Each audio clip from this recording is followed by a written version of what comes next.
അപ്പോൾ ഇന്ന് ചെയ്യേണ്ടത് ഒരു ഹെൽത്ത് കെയർ വീഡിയോ ആണ്.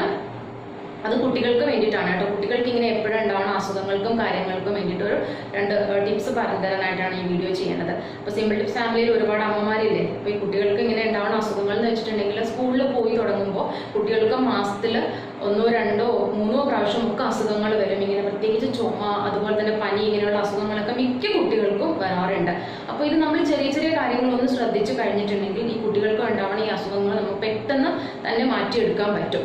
അപ്പോൾ ഇതിനകത്ത് ഞാൻ 2 നിങ്ങൾക്ക് ഹോം റെമഡി പറഞ്ഞു തരാം. അത് നിങ്ങൾ ഡെയിലി കുട്ടികൾക്ക് ഡെയിലി എന്ന് പറഞ്ഞു കഴിഞ്ഞാൽ നമ്മൾക്ക് അവരുടെ ലൈഫിൽ അതൊരു ശീലമാക്കി എടുത്തു കഴിഞ്ഞാൽ നമ്മൾക്ക് ഒരു പരിധി വരെ നമുക്ക് അസുഖങ്ങളെല്ലാം മാറ്റാൻ പറ്റും.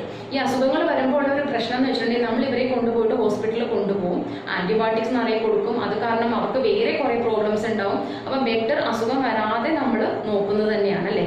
അപ്പം ഒന്നാമത്തെ ഒരു ടിപ്പ് എന്ന് പറഞ്ഞിട്ടുണ്ടെങ്കിൽ അതിനകത്ത് നമ്മൾ ഉപ്പാണ് യൂസ് ചെയ്യുന്നത്.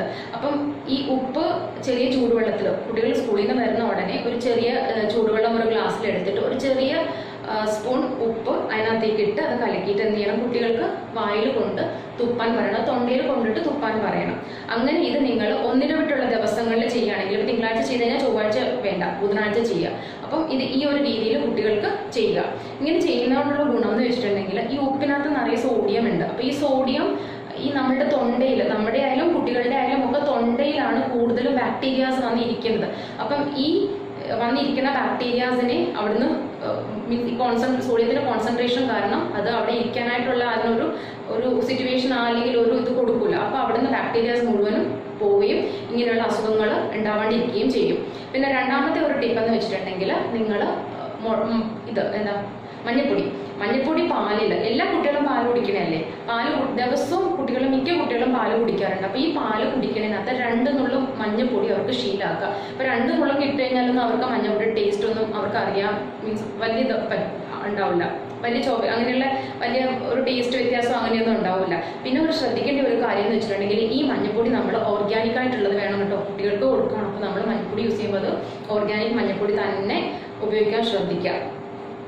പിന്നെ ഒരു കാര്യം എന്ന് വെച്ചാൽ ഇത് ഇത് ശീലമാക്കുക കുട്ടികൾക്ക്.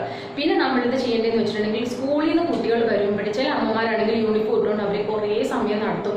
അവർ നടന്നോട്ടെ, സാരിയിൽ ക്ഷീണിച്ച് വന്നേലേ എന്നൊക്കെ പറഞ്ഞിട്ട് അങ്ങനെ ചെയ്യരുത് കേട്ടോ ഒരിക്കലും. കുട്ടികൾ സ്കൂളിൽ നിന്ന് വരുമ്പോഴേ നിങ്ങൾ ചെയ്യേണ്ടതെന്ന് വെച്ചാൽ യൂണിഫോം മാറ്റുക. അവരുടെ യൂണിഫോം മാറ്റി അവരെ കൊണ്ടുപോയിട്ട് വൃത്തിയായിട്ട് അവരെ കുളിപ്പിക്കുക, നന്നായിട്ട് സോപ്പിട്ട് അവരെ കുളിപ്പിക്കുക. അതിനുശേഷം വീടിനൊക്കെ ചുറ്റി നടക്കാനായിട്ട് സമ്മതിക്കാവുള്ളൂ. അപ്പോൾ ഇങ്ങനെ കുറച്ച് കാര്യങ്ങൾ നിങ്ങൾ ശ്രദ്ധിച്ചു കഴിഞ്ഞിട്ടുണ്ടെങ്കിൽ തീർച്ചയായിട്ടും നിങ്ങളുടെ കുട്ടികൾക്ക് ഉണ്ടാവണ ഈ അസുഖങ്ങൾ ഒരു പരിധി വരെ നമുക്ക് തടയാം കേട്ടോ. എന്തിനാ വെറുതെ അവരെ ആശുപത്രി കൊണ്ടുപോയിട്ട് നമ്മൾ കുറേ ആന്റിബയോട്ടിക്കും, കുഞ്ഞു ശരീരമാണ് അതിനകത്ത് നമ്മൾ നിറയത് ഭാവിയിലെ കുറേ എന്താ പറയുക നല്ല ഹെൽത്തി ആയിട്ട് വളരേണ്ട കുട്ടികളാണ്. അപ്പോൾ അവരിങ്ങനെ നമ്മൾ ഒരുപാട് അസുഖങ്ങളും കാര്യങ്ങളും ഒന്നും വരാതിരുന്നു കഴിഞ്ഞാൽ അവർ നല്ല ഒരു ഇതിൽ ഇരിക്കും, ഹെൽത്തി ആയിട്ട് ഇരിക്കും. അപ്പോൾ നിങ്ങൾ ഇതെല്ലാ അമ്മമാരും ശ്രദ്ധിക്കുക. അപ്പോൾ ഇനിയൊരു വീഡിയോ ആയിട്ട് ഞാൻ ഇനിയൊരു ഇതുപോലെയുള്ള യൂസ്ഫുൾ വീഡിയോസ് ആയിട്ട് വരും. അപ്പം നിങ്ങൾ അതിനുമുമ്പ് എൻ്റെ ചാനൽ ഒന്ന് സബ്സ്ക്രൈബ് ചെയ്യണം കേട്ടോ. ആദ്യമായിട്ടാണ് നിങ്ങൾ കാണുന്നതെങ്കിൽ നിങ്ങൾ ചാനലൊന്ന് സബ്സ്ക്രൈബ് ചെയ്യുക.